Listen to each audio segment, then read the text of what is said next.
Joyeux Noël à toutes et à tous. Évidemment, je ne pouvais pas commencer cette vidéo autrement. J'espère que vous avez été gâtés, que vous avez passé de bonnes fêtes. Maintenant, on va à l'essentiel. Évidemment, aujourd'hui, on se retrouve pour la vidéo réaction au 4e épisode de la 3e saison de What If. L'épisode du jour est si Howard s'était marié. Je vous avoue que je ne m'attends pas à quelque chose d'exceptionnel.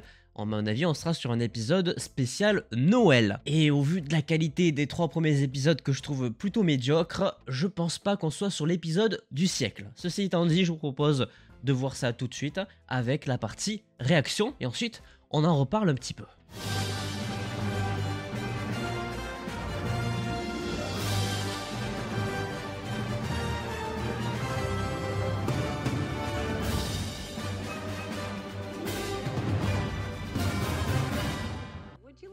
Howard a apparemment un enfant.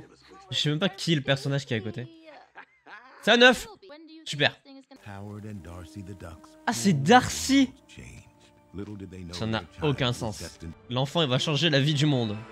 Ok, frérot. C'est un œuf. Ah, mais c'est là. Oh non. On est sur la suite de l'épisode 7 de la saison 1, qui était le pire épisode. Elle est tombée amoureuse de Howard le canard. Y'a rien qui va. Oh, l'incrustation du Watcher, elle est cool. Ah, c'est Yondu. Yondu veut capturer l'œuf, du coup. Ça n'a aucun sens. DJ Mousse, putain, la ref à Thor Ragnarok. Tout le monde veut capturer le gosse de Darcy et Howard. Ok. Y'a absolument rien qui va. Évidemment qu'il allait se mettre en hauteur, ce bâtard. Ah ouais, pas mal. Oh, oh la vache. Carrément, c'est le shield qui intervient pour sauver le bébé.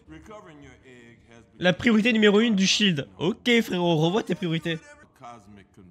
Convergence cosmique, c'est Thor, le monde des ténèbres, ça. Ah, le collectionneur, oui, il y a tout le monde qui est relié là. Nowhere. Ouais, ça s'appelle Nowhere. Ce crâne de Céleste, on le rappelle. Qui est maintenant un vaisseau dans le MCU. C'est quand même assez fou. Ah, il y a Cassilius. C'est trop bien qu'il y ait Cassilius. Ah, le collectionneur a été collecté. Dormammu, évidemment.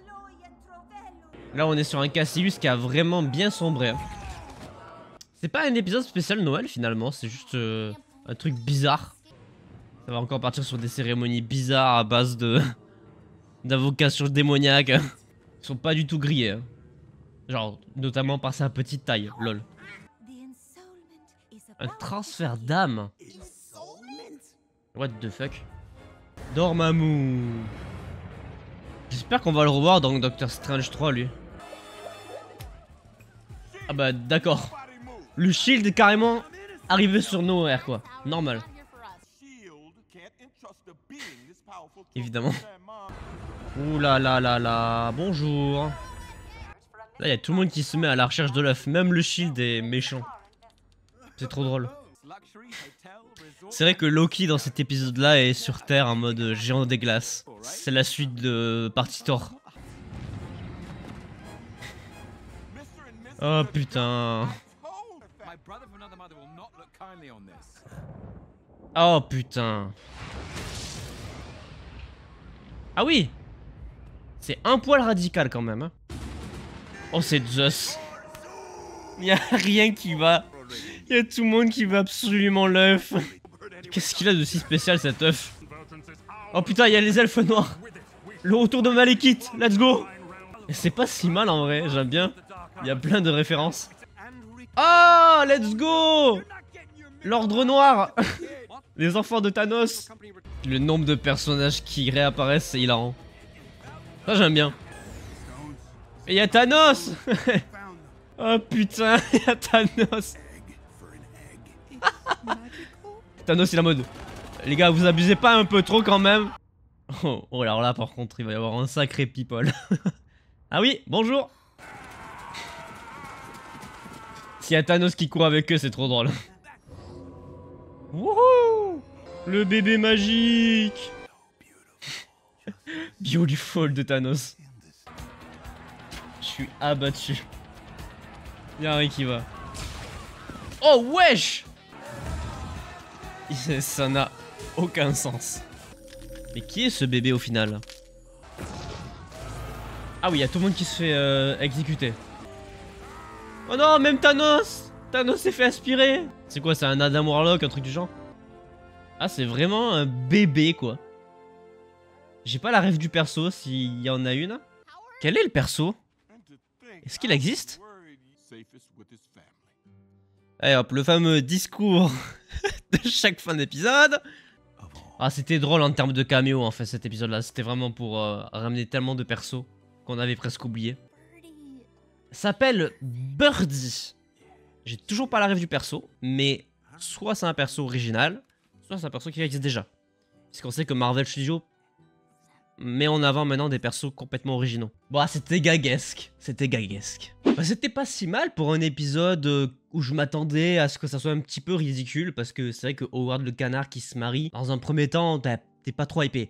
Alors le principe ne reste pas quand même pas dingue. Parce que bon, c'est Howard le canard qui se marie avec Darcy. Deux personnages qu'on a à peine aperçus dans les différents programmes. Deux personnages qui sont plutôt comiques, qui sont pas pensés pour être sérieux. Non, ce qui va être intéressant dans cet épisode, c'est un petit peu la bataille qu'il va y avoir entre les différents personnages qui sont là pour récupérer un œuf bizarre qui apparemment est un personnage hyper puissant des comics. Mais du coup, c'est bel et bien un personnage qui existe. C'est bel et bien l'enfant, Birdie, l'enfant de Howard et Darcy. Elle est qualifiée de humain Duck Worldian, donc c'est un mélange entre du coup deux espèces, celle de Howard et celle de Darcy. Elle est donc hybride avec une apparence humaine, comme on le voit avec la fin de l'épisode sous forme de bébé, mais même quand elle est adulte, il y a des comics de elle où elle est avec une apparence humaine. Mais sinon, pour revenir sur l'épisode en tant que tel, c'était vraiment la quête d'un œuf hyper puissant, parce qu'effectivement le perso est très puissant dans les comics, et du coup tout le monde veut un petit peu se l'accaparer, comme si c'était un objet hyper important pour un petit peu conquérir le monde entier.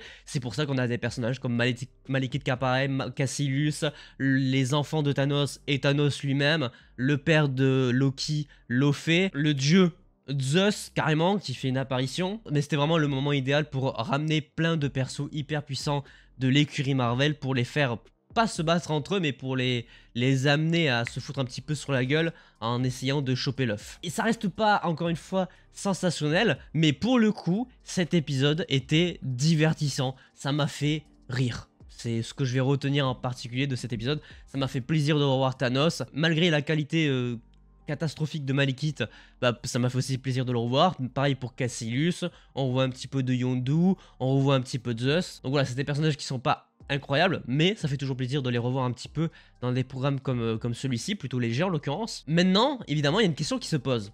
Là, ils ont introduit le personnage de Birdie en animation. Est-ce qu'ils pourraient en faire quelque chose de concret en live action? C'est pas impossible, vu la possible puissance du personnage. Parce que pour que des personnages comme Thanos se jettent dessus pour l'avoir, c'est qu'il est vraiment puissant. Donc à voir, c'est un petit peu comme Kaori, sauf que Kaori c'était un personnage original qui n'existait pas à la base. Peut-être que déjà dans le futur de la série, dans les 4 derniers épisodes, on va avoir d'autres apparitions du personnage, c'est pas impossible. Mais surtout je pense que si ça a plutôt convaincu les gens, à mon avis, un live action avec Birdie qui apparaît en version adulte ou ado, notamment dans les Young Avengers, c'est pas une mauvaise idée. Bref, sur ce, évidemment, voilà ce que j'ai pensé de cet épisode 4, mid-season de la dernière saison de What If saison 3. J'espère que cette vidéo vous aura plu, n'hésitez pas à laisser un petit pouce bleu si c'est le cas, à vous abonner, à activer la cloche pour ne pas manquer les prochaines vidéos. Je vous donne rendez-vous demain pour le 5e épisode, évidemment, et sur ce, portez-vous bien, c'était votre Captain, à la prochaine.